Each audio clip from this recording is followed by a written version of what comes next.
Hi, everybody. This is John from AU Pack Mule, and thank you for joining me. Thank you for everybody that's in the chat now and everybody that's going to be watching this a little bit later. I'm starting this a little bit early because there's a couple of other live streamers that are going on today, and I wanted to make sure that we were going to not miss any of it. And thank you so much. We are live. So thanks for the people that are in the chat already. Obviously, Lauren's Corner, Broke Black, Broke Black Man 94. I don't know why I can't speak all of a sudden, but Johnny B. Crazy is also there, and we have Marie Hill's special birthday today, so I wanted to wish her a happy birthday right off the bat. Al, Red Sox fan, definitely like to follow you and listen to your channel. Thunderclap is here, always giving me great insights on both my channel and others. So thanks for joining me. Today I'm going to be covering Westworld, obviously Season 2, Episode 1, Journey into Night. I hope everybody enjoyed that episode and watched about 1 million hours of YouTube on the breakdown, because it's going to be helpful, and you might need it for this particular episode because there is 1 million pieces of information that we might have missed. Yeah, if everybody could give Marie Hill a happy birthday in the chat just to let her know, because I'm sure that she is glued to this broadcast. No, I'm just kidding. But she would definitely want to hear from you guys, so thanks for that. Living My Rhapsody, awesome. Thanks for coming. Appreciate it. This obviously, instead of doing a episode by episode or scene by scene breakdown, I'm going to cover the 4 main characters: Dolores, the Man in Black, obviously, Bernard, and Maeve. And then also the ancillary characters, because they will definitely be interacting with the main characters. And that way it'll be a lot more entertaining than just going, well, this person did this, and that person did this, and this is why this person did that. It's a little bit more complicated. So sound is looping. Oh, no, we can't have that. Sound is looping. Let's see if I can fix that. Sorry, guys.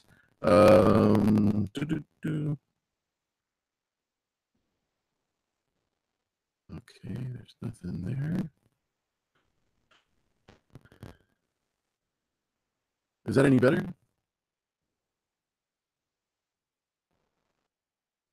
Mic is staticky. Oh, no. We can't have that. We cannot have that. Okay, I'm just going to change the setting here. Bear with me.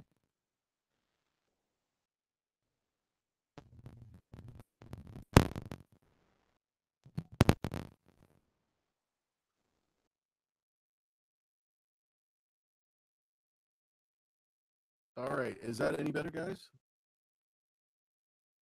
I changed a couple of settings there, not too much.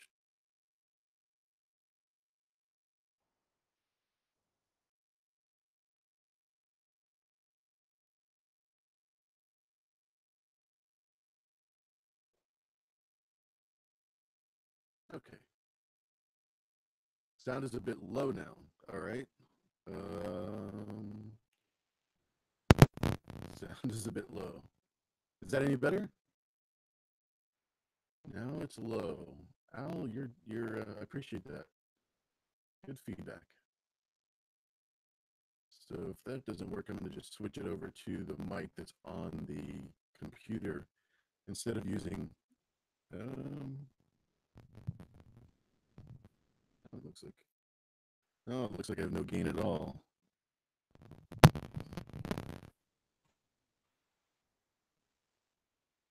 All right, so I'm going to continue until I hear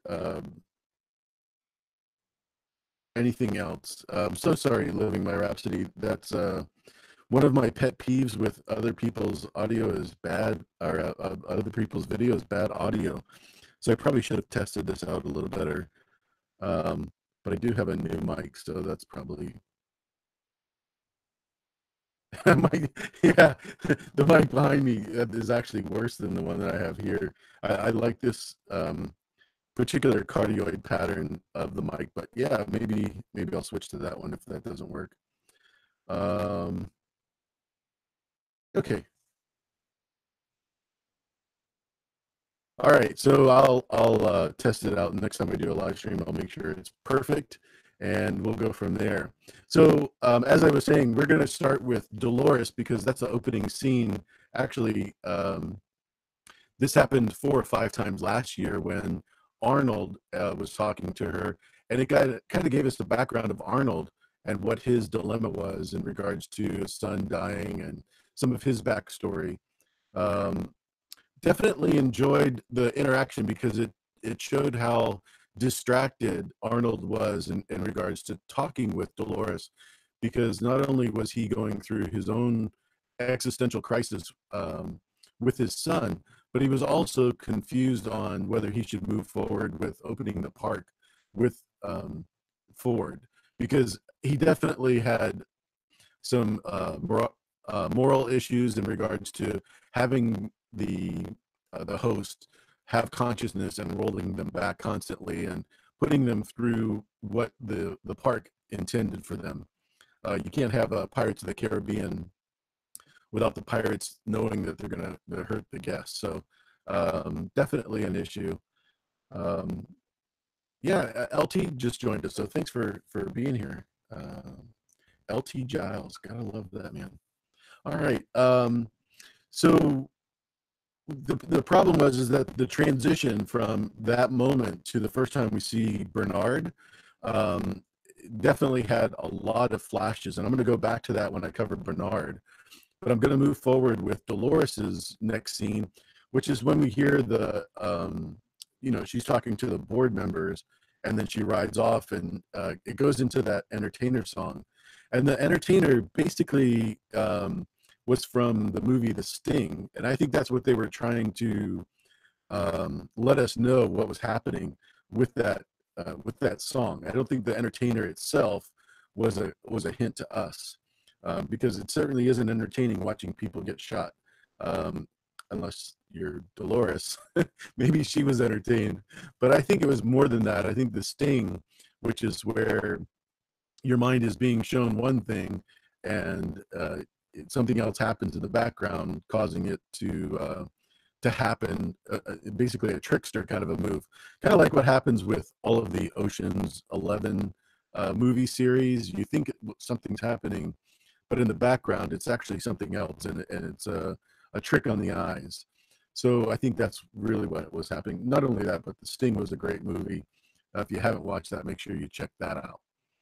Dolores also interacts with Teddy, and a lot of people think, this is just her relationship with Teddy moving forward, but it's actually getting Teddy to go along with Dolores's plan.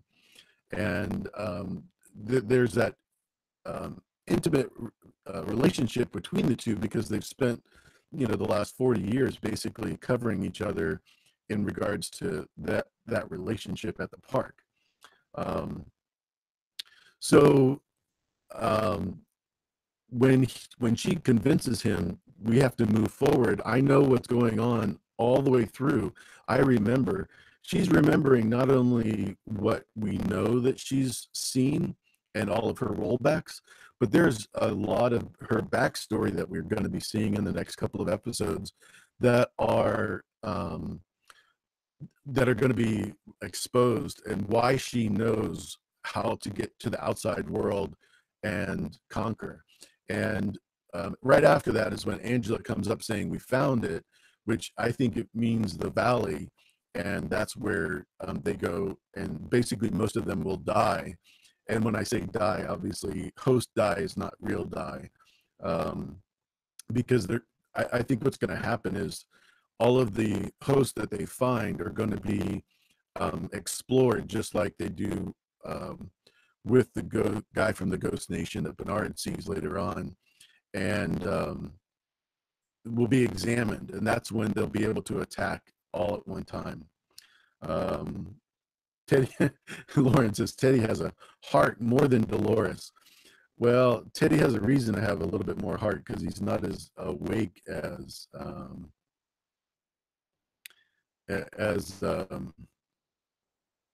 no, I'm so sorry. My computer just wants to do an update, so I'm going to switch this over here. Thank you so much for your patience on that.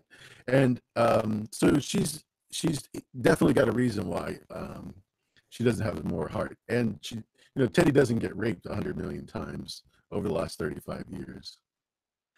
Lav, hey, how's it going? Thanks for joining. Um, yeah, this is definitely going to be a huge spoiler. So I know how much of a fan you are, Lav. So if you wanna stick around, that's your choice. I won't talk about the Avengers series and how what happens in that, but I definitely am going to be talking about Westworld episode 1 from season 2, Journey into Night. So that's basically the only time we ever see anything else for Dolores, except for Bernard's flashback when he goes from the end of his narrative, when we see him with Carl Strand and Stubbs. That's when he flashes back to when her and him were at um, the real world, which is kind of interesting.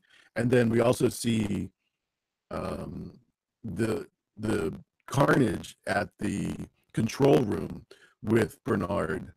Um, so basically, what I want to do is go to Bernard at this point, because the transition that we see from him in the very beginning, where he's in a tan suit and a white shirt, and his glasses fly away. Well, I shouldn't say fly away, but get washed away from the ocean. Definitely is the first time we see him, but it's not the correct timeline. This is at least 2 weeks in advance. So most people that have covered this talk about it, and it's not a big deal, but it definitely is important because it's after he's already been fixed. So the other thing is, we also know that he relies on his glasses a lot for his personality. And some people have speculated that this is where his body is being used by either Dolores or Teddy to move the story forward and accomplish Dolores's goal. I'm not convinced in that. I think this is definitely Bernard's movement and how he thinks about things, and he's very slow. Plus, he still has that cortex injury that Felix in episode 10 of last year, the bicameral mind, has he Felix fixed it, but he told him it's only a fix, temporary. It's not a permanent fix. And that's when he starts leaking the antifreeze um, in the next scene. But as of right now, all he's doing is, you can see he's holding his head. He's definitely still got the hand issue. And I don't know if you noticed, but when they're walking on the beach where Teddy and Dolores were when Ford was giving his Into the Night introduction, we see the same cowboy and girl get shot probably 3 times. I didn't count them all, but multiple times they get shot. And that's where you could see that there is a definite disconnect in his brain, where he's not able to see that. Um, oh, Chrissy of Oldstones is here. Hello. Thanks for coming. I really appreciate it. So let me just back up to Living My Rhapsody's question. It says, wasn't it Teddy's body in the water at the end of episode 1? I totally agree with that. I was going to leave that to the end of the section of Bernard, because, well, actually in the middle of the section of Bernard. But yeah, it's because I definitely think it was Teddy, without a doubt. Um, so yeah, good question though. Good catch. And I have seen that on several other reviews of this episode, so it's not something that we should probably be caught off guard. At first, I was hoping it was Elsie, because then we could get a definite, clear understanding of what happened to Elsie, but no, Elsie's still missing. Speaking of ancillary characters, So Bernard continues to go through this introduction with Carl Strand, and Stubbs and him go through this whole thing. The only thing I really didn't like about this episode, to be honest with you, was the scalping of the Ghost Nation person. I think that's way too cliche for this show. Not my preference. I know there was a technical reason why they were doing it, but of all the things that you could do in a Westworld episode is to be extra cliche. Um, yeah, it would be no different than the Cowboys killing the Indians or the Indians killing the Cowboys. But at any rate, we definitely get the introduction to not only the antifreeze that's in the brain, but we also see the light bulb getting pulled out and plugged into the technician. His name is Costa, Anton Costa, where he's checking out what actually happened to this host prior to his death, obviously. And we see Dolores killing him. And before, though, when he does get scalped, we see the maze on his head. I'm not sure why that particular. Oh, Bubba Husky's here. Thanks for coming, buddy. I appreciate it. So, yeah, definitely was kind of interesting. I don't know whether that's an old print on the scalp, because we saw it with Kissy in the first season, where the Man in Black scalped him and brought it to um, um, El Lazo. Kind of like, what am I supposed to do with this? What does this mean, etc. But yeah, it definitely was not my preference on the person that they chose to extract the light bulb. They already had 10 or 12 fresh people there, so yeah, I appreciate it. The other thing that Bernard goes through, like I said, is right then he looks at his hand, um, after he sees the tiger, and he admits that he killed all of these people, um, which I think is a pretty simple thing to do for someone that can control the park in from the control room, is flood that valley. Um, that probably wasn't very hard for him to do, because he's used to covering up for Ford's having him do things wrong. So not a problem there. Oh, excuse me, just one second. All right. And then he starts doing this flash scene with um, basically everything from the death of Ford all the way up to the current time. And then we see him go back into the barn, where him and Charlotte Hale are basically trapped, waiting for all the hosts that are killing the guest and the board members through that period of time. Is it possible that Bernard just killed Dolores's army because she is hell-bent this season, as it seems?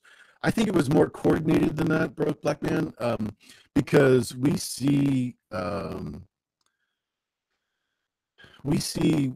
Bernard with Wyatt's men in the control room during that flashback series I was talking about, where he has the machine gun, and he is working, I think, with Dolores in regards to that, and that's what gives me that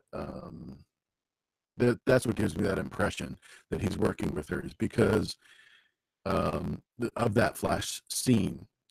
We'll find out definitely within the next two episodes what's going to be happening there. So during that flashing sequence, you see him with the machine gun, which I think is a huge turning point. And the reason why I say that is because he's again in that flashback wearing the tan suit with the white shirt. And then we see him obviously in the barn wearing a darker, normal Bernard clothing, which is the dark blue or black coat that the behavioralists wear. So that's my guess, is that he's definitely working with Dolores and trying to figure out how to defeat not only the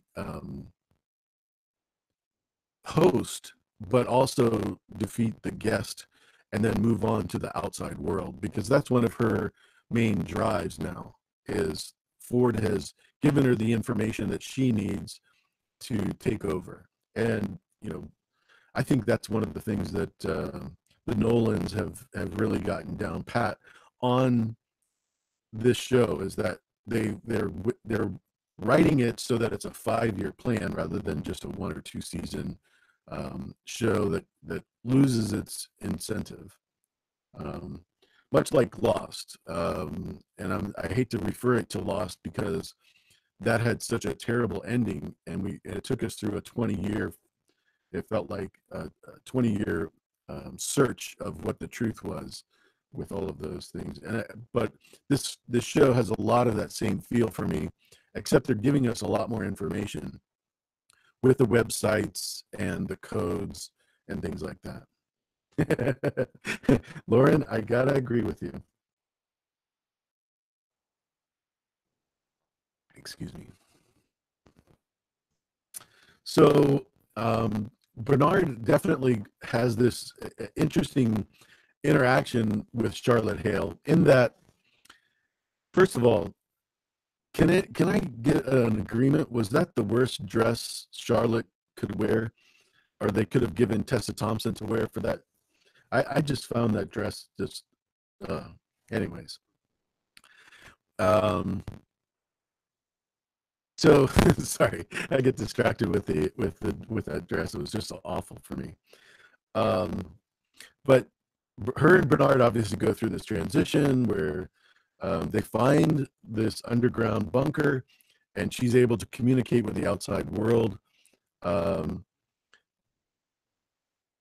the other part that was interesting is that when she is putting in her sign-on request, it's it's been said that they were able to find the location of the park. And as some of you might know, one of my favorite videos that I did was Westworld Was Not in This World, where I described different things that I think were an indication that it, it wasn't in this planet, mostly the cost, etc. But also, the person that found this location said it was southeast of mainland China, which would make a lot of sense if that were the case, because of the China references. Carrie sent me a message this morning talking about, in episode 5 of last year, when Teresa Cullen was talking about this stray that she was assigning to send messages through the satellite, and Elsie found the satellite receiver in the arm of the stray. That was also in Cantonese, which is obviously one of the languages they speak in China. And in this episode, we saw that obviously it was a Chinese military person, and he was speaking Mandarin. And that was also interesting. But this location is it's called the Shekel Islands, southeast of mainland China. The other thing that would be make sense for that is that the train that they arrive in Westworld in the B82 section is that train is a lot like the Channel in England and France. So you have some similarities there. It wouldn't take that much different technology. Here in the Seattle area, they have a tunnel boring device that is used for an underground train that takes you basically from South Seattle up to the University of Washington, which is on the north side. And it has to go through an awful lot of city to do that. So this boring device is not an uncommon thing.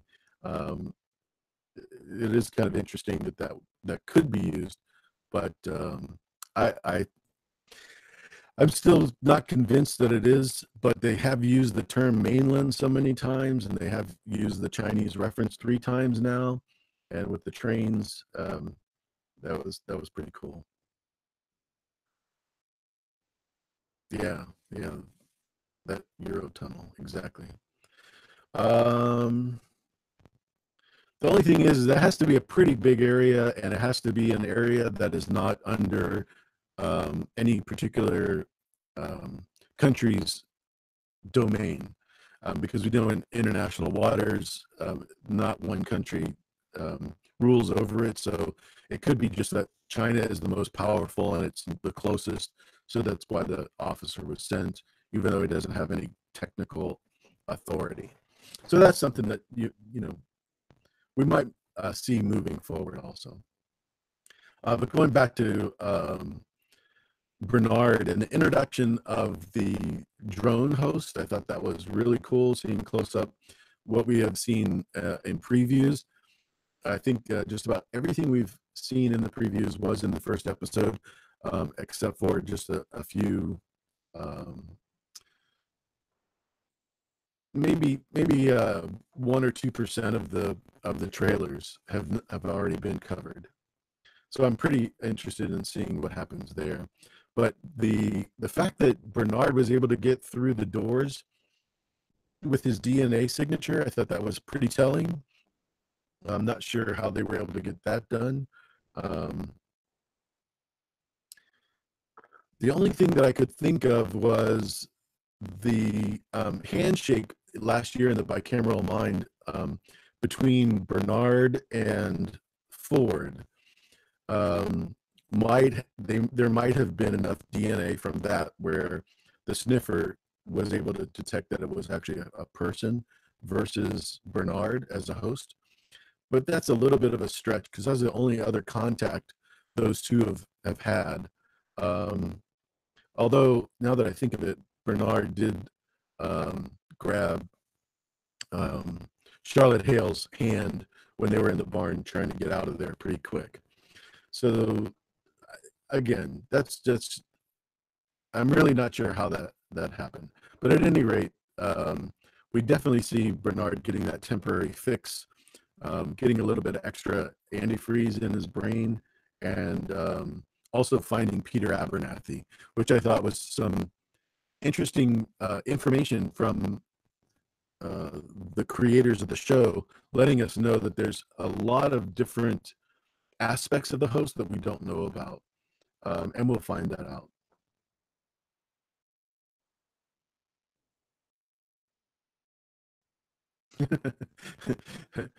We're still talking about the dress. That's awesome. Yeah, I'm glad she changed her clothes because that was awful. And I like Tessa Thompson. She's definitely great. Um, Anyways, um, yeah, we're not only halfway through. My favorite character we're going to move on to, um, just because there's so much to cover. But Maeve, I predicted before the season, that it was going to be revealed that she was actually doing everything for Robert Ford. Um, and in this episode, we see 2 different examples of that. One, how she's able to control what we thought was Wyatt, with um, Lee Sizemore. And also, um, when she talked to the girl that was killed in the or shot, I should say, in the control room, where she just said to her about this um, dreamless slumber. Those words exactly are what Ford says, and the control that she has is exactly the way Ford was able to control it. Nobody else has had that kind of power before, and I think that was continued in this episode. Um, but her examples of how she's able to influence not only the host but also the security guards, where she's able to just basically tell them what they want to know so that they don't do anything against her. And I think we're going to see that even moving forward, when she comes back to the control room with the cattle. They showed that in this episode too. The three cattle in the background behind the buffalo is exactly what they used in the trailer. And I think we're going to see more of that. But Maeve definitely is one of those impressive characters that is a bigger understanding of what's going on than um, I think Dolores does, even. And Dolores seems to have much more experience because she was one of the first hosts. But I'm going to move on to the Man in Black because that's where he encounters. Well, first of all, he's still alive, which is a pretty shocking.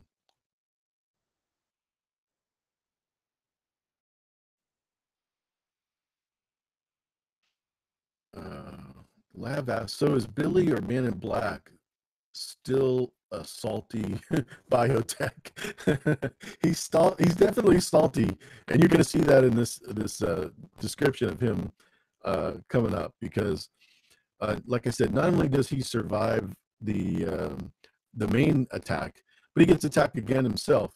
Um, Game of Thrones reference. I don't know if you guys caught this, but if you would put on your closed caption, if you would, when you're watching this episode, his horse, his black horse, his name is Ned. I thought that was hilarious. I almost fell out of my chair when I saw that because I missed it all last year. I don't think he ever referenced the horse's name, but I thought that was pretty cool.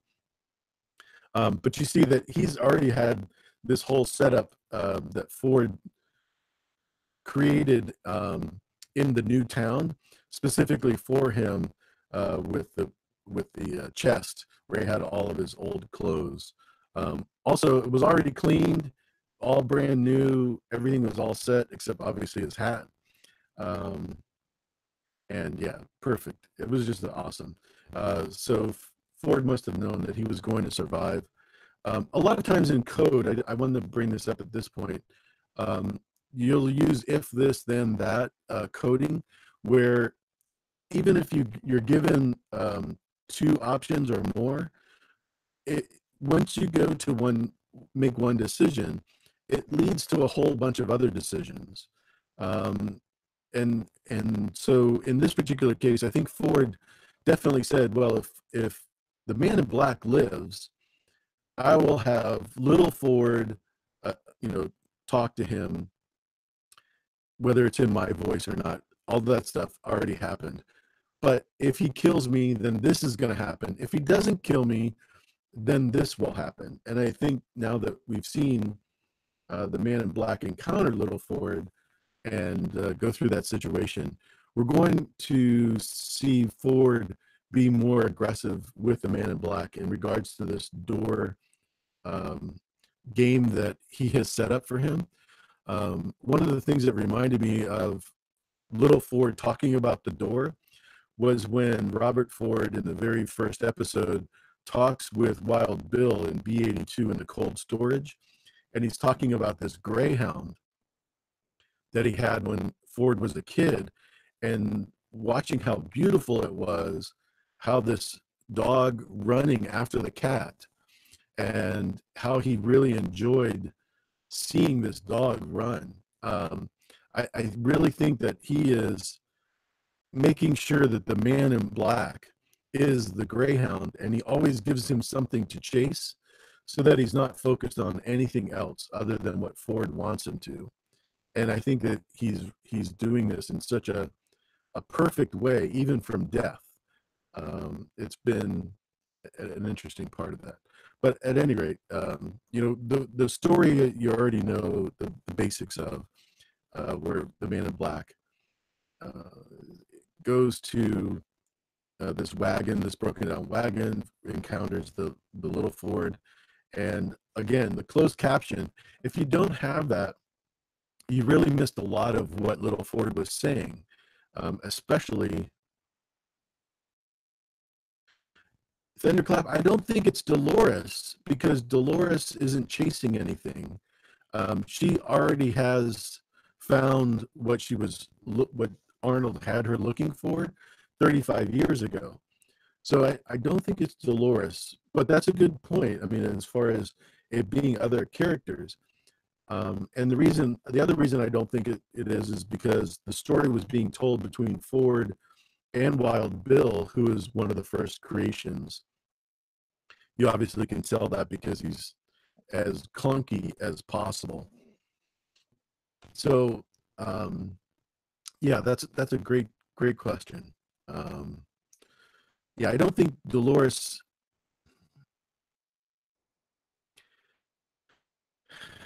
Yeah, just because just because she is trying to um, conquer the world, basically, or invade the mainland, as she says it, is her chasing the cat.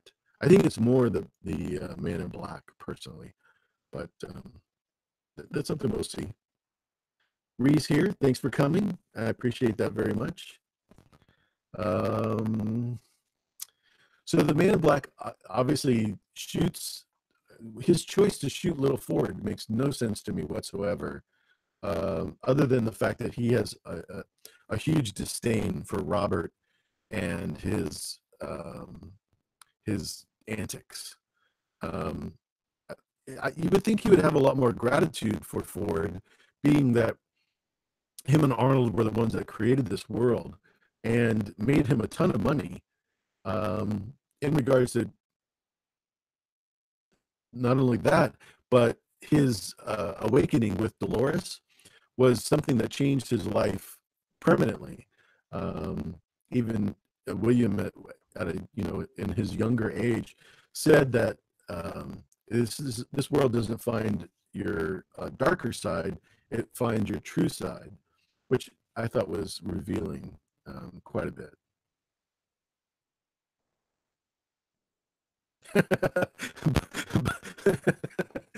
Bubba Husky says, "Clunky.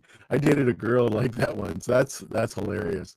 Yeah, clunky girls. All right, moving on.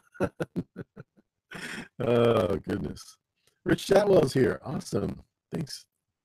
Thanks for coming. Appreciate that. So basically, we've covered Bernard, the Man in Black, Maeve, and Dolores. So the ancillary characters are going to be obviously Carl Strand, the new head of security, which I think is really cool choice of cast. Um, I wish he would have kept his natural accent. I don't think we needed him to speak North American English for that, because that's kind of a strange disconnect for me. But great choice. I think he's going to be fantastic. I really liked him as Floki in Vikings, and he definitely did a great job with that.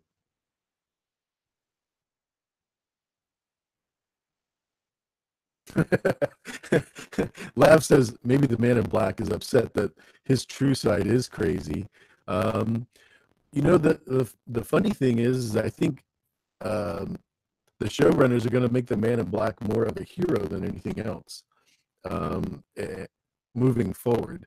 But in this, what we've seen in the last 11 episodes, he's definitely lost his mind. His wife, obviously, who knew him best, would say that, and I think her name is Julia. And his daughter obviously won't have anything to do with him. So, yeah. So that's interesting. The other ancillary character, obviously Lee Sizemore, when he interacts with Maeve, um, not he's not he's not my favorite character. I really thought that Maeve having him stripped down and getting the Hodor treatment was pretty interesting. It's basically the beginning of his um, being more sympathetic with the host, because he is definitely not sympathetic with the host at all. Obviously, he's seen them built them or seen them being built, programming them, etc., knowing that they are clay that he can form to do what he wants, um, including Maeve. He's seen that with her, and so I think this is the beginning of his sympathetic treatment for that. So yeah, I'm glad that that happened. I'm really glad that Maeve was able to save him because I think he's going to be useful, as idiotic as he is. Little a little comedy there. The one person that we didn't see was Peter Abernathy, although Bernard talked about finding him through the host network. Um, but he is going to be, I think, a huge factor in upcoming episodes because of all the information that Lee put inside of his brain. Um, and I say brain, obviously, loosely there. Um, but actually, Stubbs, we got to see again, very cool. Um, I'm not sure, honestly, whether he is a host at this point or not. I really can't get a true reading on him. He's one of those guys that um, could easily be flip-flop back and forth in my mind.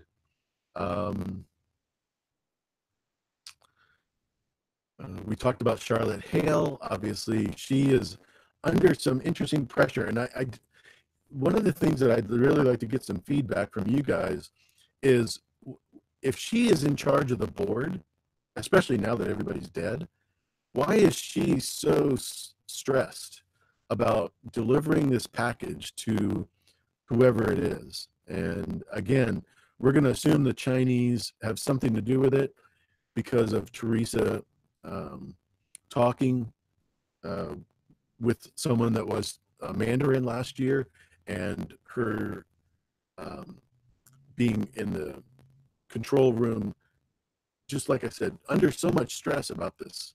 I'm really not sure what that's all about. So if you guys could give me some feedback, I'd really like to hear what your opinion is on Charlotte Hale's issue with delivering this package. Is it a financial gain that she's interested in? Is it basically a buyout from the Chinese government to buy out Delos if they are able to give this information? There's a couple of different theories going around.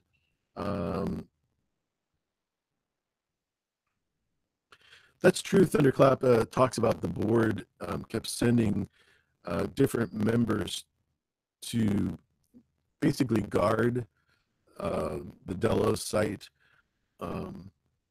and why they would do that, I have no idea. I mean, obviously, Teresa was someone that Ford knew a lot about because of her previous visits there, and that might be revealed. The visits that she had were from Chinese parents or adopted parents, or you just never know what that situation could be. Let's see, who else? Oh yeah, we talked a little bit about the new Anton Costa, which was the one that scalped the Ghost Nation person, finding that information.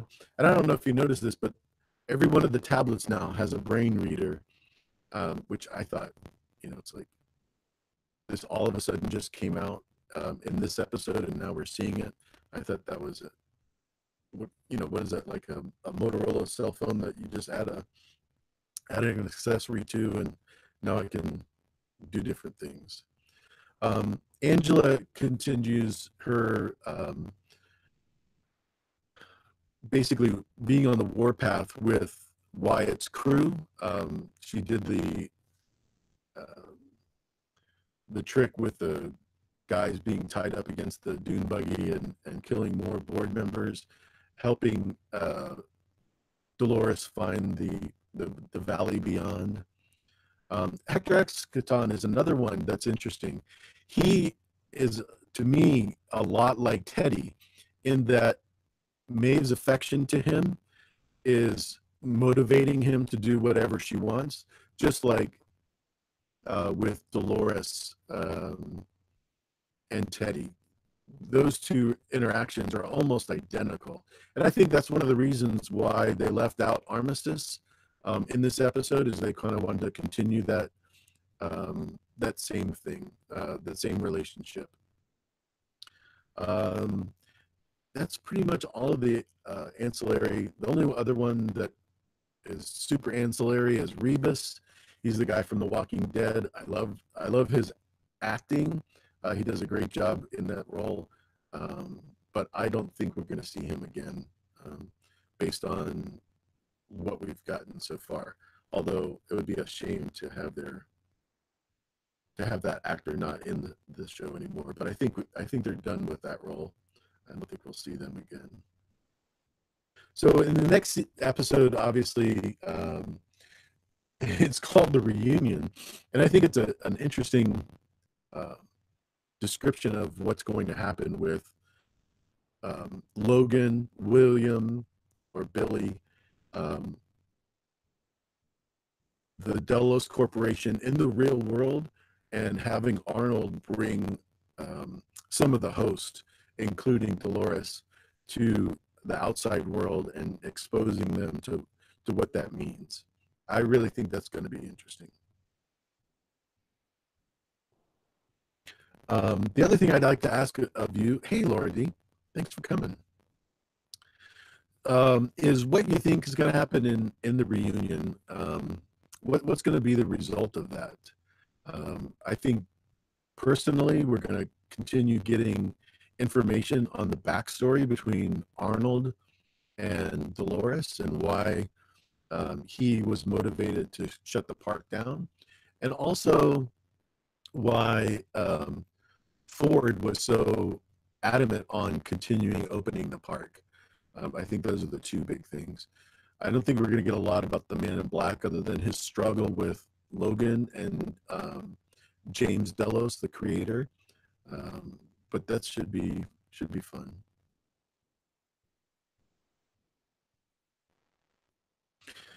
If you guys have any questions, I'll be glad to answer them. I don't think there's really a lot more to cover in regards to this episode, but I think we've covered almost all the questions.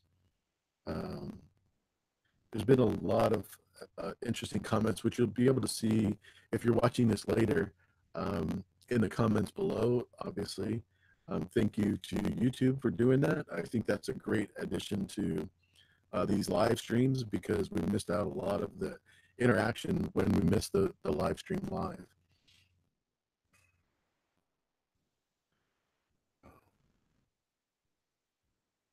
Yeah, I'm going back through and I don't see any questions that we missed. The one thing I did want to do is apologize for not doing a live stream. I had a medical condition. Won't get into it too much, but I'll just say that me and Duran Martel have a lot in common. So I'll just leave it at that. So Lauren's Corner, great channel and great read the other day. By the way, I shouldn't say by the way, because that's awesome. But your question is, do you agree that James Delos and Abernathy are the same or similar? Same with Hector and Logan. So Hector and Logan, that's an interesting combination. I've never heard that before, Lauren. I'm not sure why you would think that. Logan, I have more admiration. I'm starting to side with Lavlav. She's always liked Logan, and I've never liked Logan. But the more I think about it, and the more I've rewatched episodes from last year, I like him more and more. I think he was right on, and William would have saved himself a lot of time and anguish if he would have listened to Logan. But Hector is, to me, a cliche character, similar to Wild Bill in the episode that we talked about earlier. But the James Delos and Abernathy are more interesting to me. Obviously, you're seeing two old white guys, and I think that is something similar. It's kind of like seeing two people from Ghost Nation and thinking they're related. But I definitely think that they're modeled from uh, Abernathy is modeled from him, because you got to remember the first time we see Abernathy, or the first time we hear about his loop, is when he's a professor, and then he becomes a sheriff, and then he becomes a father. So I think it kind of mirrors what maybe James Delos' life might have been, but because he does have a daughter named Julia, um, that William marries.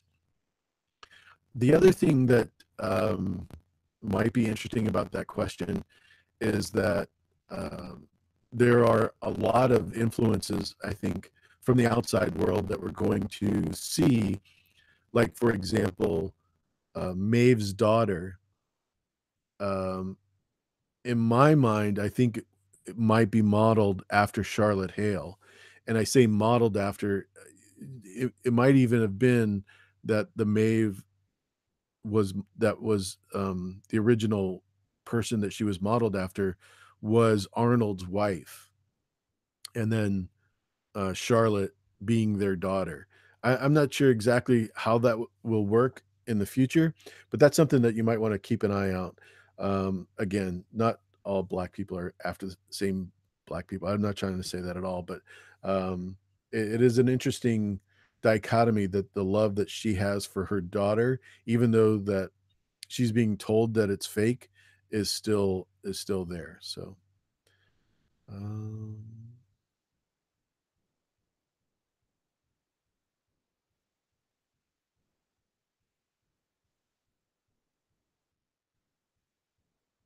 okay, so Thunderclap has another question. If Delos want all their hosts dead, why don't they use the explosives in their backs? Uh, well, I think that's one of the reasons why they were drowned, why Bernard had them drowned, and coordinated that. Because if that explodes, then obviously it ruins their brain.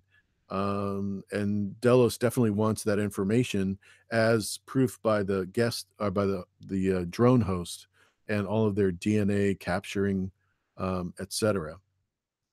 But that's a great question, Thunderclap, and that's one of the reasons why I think they were drowned, because they thought about this whole process. They know that in order to get out of the park, they have to have that, I think it's a C6 vertebrae removed, or replaced with another one that doesn't have the bomb in it. That was shown last year, obviously, and great question. Definitely.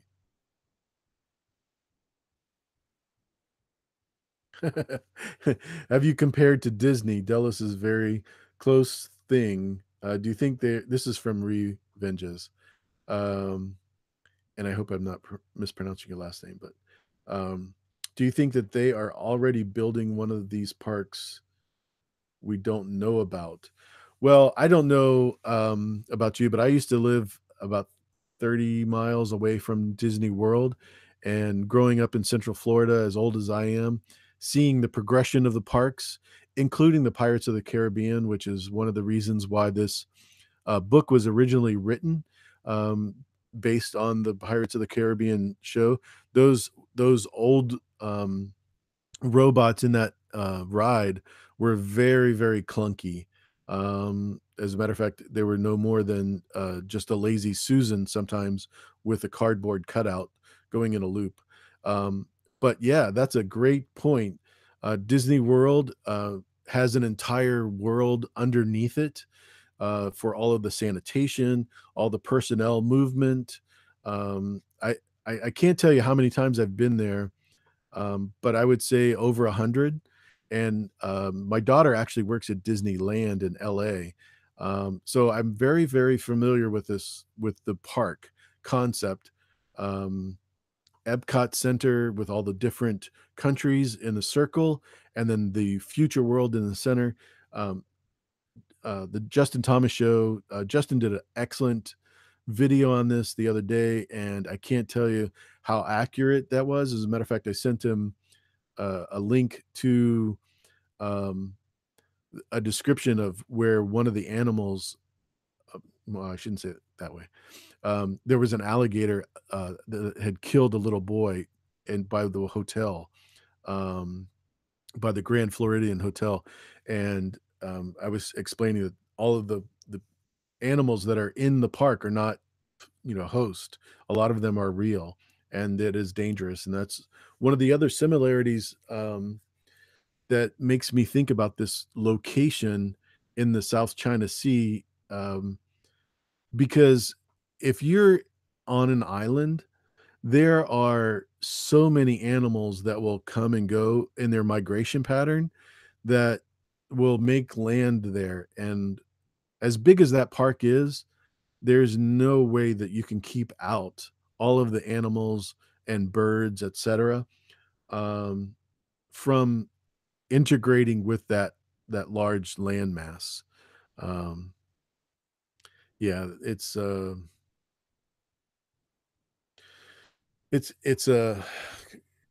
that's that's so confusing for me as a person who's experienced going to like the Keys in Florida, for example.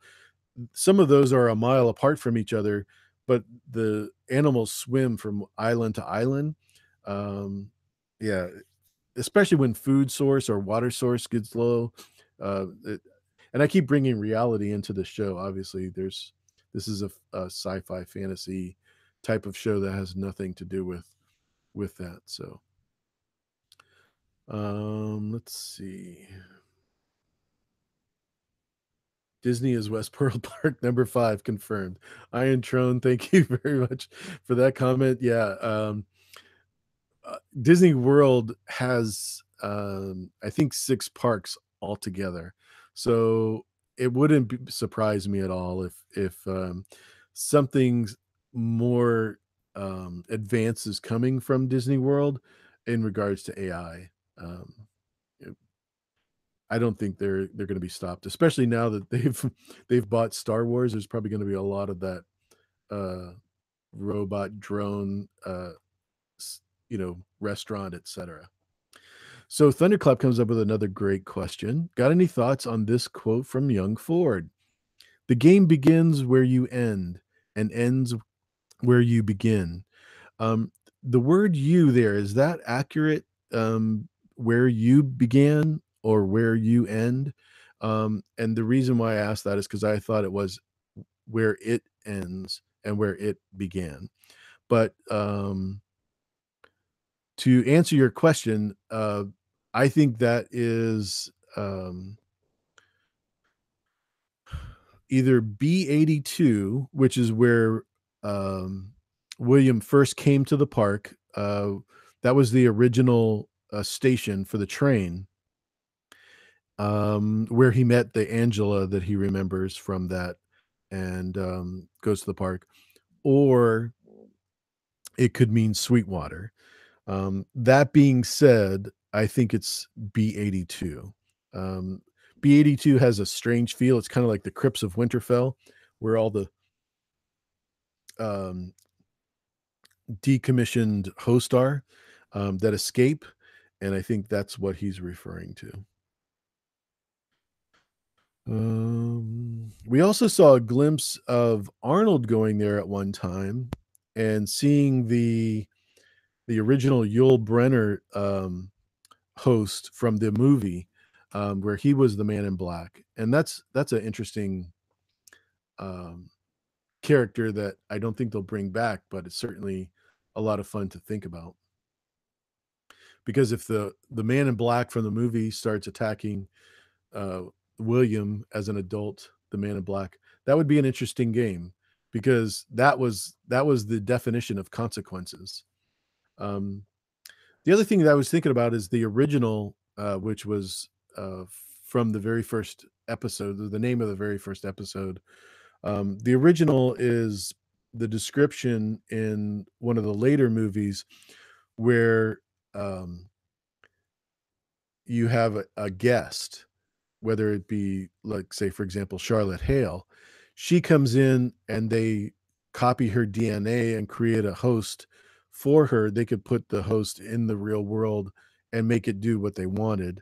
And that's similar to the um, sequel movie that was talking about. Let's see. Thunderclap says, I could be wrong on the it and you, and I doubt that. Thunderclap's always right. So when in doubt, refer to Thunderclap. I shouldn't have even questioned you on that. Um, when is your next video going to be out? Lauren, I can't imagine why you would be asking that question, but I am working on a Winterfell video that Lauren helped me with. And I am almost done with that. And I'll be releasing that this week. I can tell you that for sure. I have everything I need to do that, thanks to Lauren. And you get to hear her great voice reading from part of A Song of Ice and Fire. Yes, Future World. That was the movie I was referring to. Terrible movie, but the concept is still the same. And oh gosh, what is her name? Jonathan Nolan's wife, Lisa Joy. That's it. Lisa Joy was the one that actually figured out how do we make this not just a one season show and expand it. And so she takes care. Um, yes, thank you, Lauren. Um, yeah, if there's any other questions, let me know. Otherwise, I'm gonna basically sign off. Uh, we have basically a short period of time between now and the time that um, Robert from In Deep Geek is going to do his live stream, and I don't want to mess that up because that's a great information source as well. He's always coming up with um, interesting narration and questions for us to think about. I want to thank everybody for being here. I'm really shocked that we were able to get this great of a turnout. All of you, I really do appreciate it. I haven't done a live stream, I think, since the last one with Lauren, if I'm not mistaken, um, which was forever ago. And then, that's right, I did one um, with Anne from, but with Stranger Things. Yeah, that was fun. Bubba Husky asks, which host will be a secret Targaryen? That is an Iron Throne question, Bubba Husky. Uh, yeah, we are definitely going to get, you'll know them by their bald head or by their wearing a hat all the time. That's hilarious. That's funny. Yeah, Westworld is definitely on the rise. Because we don't have Game of Thrones this year, it's definitely going to take off even more than last year. But last year we were getting IMDb ratings 8.5 and higher. Some of them in almost 10, like 9.7, I think was the highest. Um, so I think we're going to continue. I think this year or this last episode, IMDb rated it at 8.7, which is not bad. I don't have a problem with that at all. Um, but because of the vacuum that's there, because of the Game of Thrones not being there, is going to be huge. But I think the show warrants us watching it regardless of whether Game of Thrones was here or not. Um, the fact that we're going to get Game of Thrones next year might mean that this next season for Westworld will be later on. I don't think it would matter if we moved it to October, which was the original release date in 2016. But yeah, no porgs. If anything happens, no porgs in Westworld. That's not a crossover I'm comfortable with. Yeah, Reese says purple eyes. Check the purple eyes. No Targaryens. No Targaryens in Westworld. Too funny. That's a great question. Yeah, I loved when we did a comparison. Lav helped me with that video. Several others. Westworld is Game of Thrones, comparing the two. And the interesting part about the Westworld is that there's really no um, literary startup or comparisons. So I think the show has to stand on itself, and that's one of the cool things about the Delos destination websites, that you can go to. All of the codes they put in the commercials and the trailers, um, and even some of the stills. I don't know if you've noticed this, but some of the stills that they take and use as promotion and information has code, and these people are genius that come up with all of these backdoor hidden sites that are found because of the information on there. I definitely like the Viking world thunderclap. Um, I think it's just as good as, and valuable as the samurai world or shogun world or future world or all of that. But I think the West world, because so many people have associated this show with the original movie, I think that's what they're doing, and this could go on forever, basically. Yeah, I did my first video. Laura D says I'm a big fan of the show since day one. I did my first video on Westworld, which was my third video ever, October 3rd of 2016, and that was all on the trailer. And I just said, please watch this show because it's going to be really cool. But at that time, I have to be honest with you, I didn't know how they were going to make this more interesting, because the very first movie was pretty simple. You go there, and then there's a glitch, and they fix the glitch by killing the host. That was all. That was it. So I'm glad that they're able to be creative in their writing. A Scottish world, yeah. Who are we going to see with the Scottish? Who are we going to see in the Scottish world, Lauren? William Wallace. That would be great. Definitely not like Mel Gibson. More like Liam. Would he be a good role model?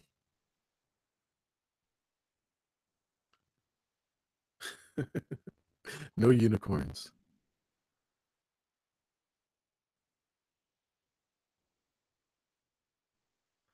No water world. Yeah, definitely no water world.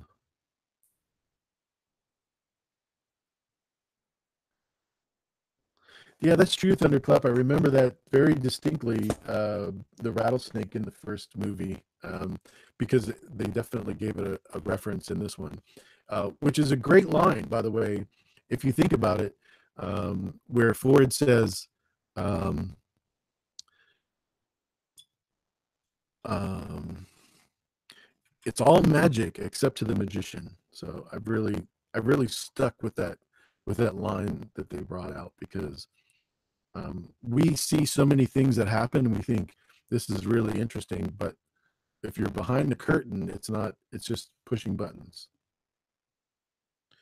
Yeah, Rhea asked about the glitches in the show, and we talked about that when I covered Bernard, seeing the cowboy, the lineup of all the hosts that they're going to kill, and the same people get shot over and over again, and you see them come back to life after. I mean, not come back to life in that sense, but you see them literally doing almost like a screen jump. Um, Thanks, Living My Rhapsody. I enjoyed doing this, and it was a lot of fun. As I enjoy watching you and Lady Wolverton and all of those great guests and hosts on that live stream too.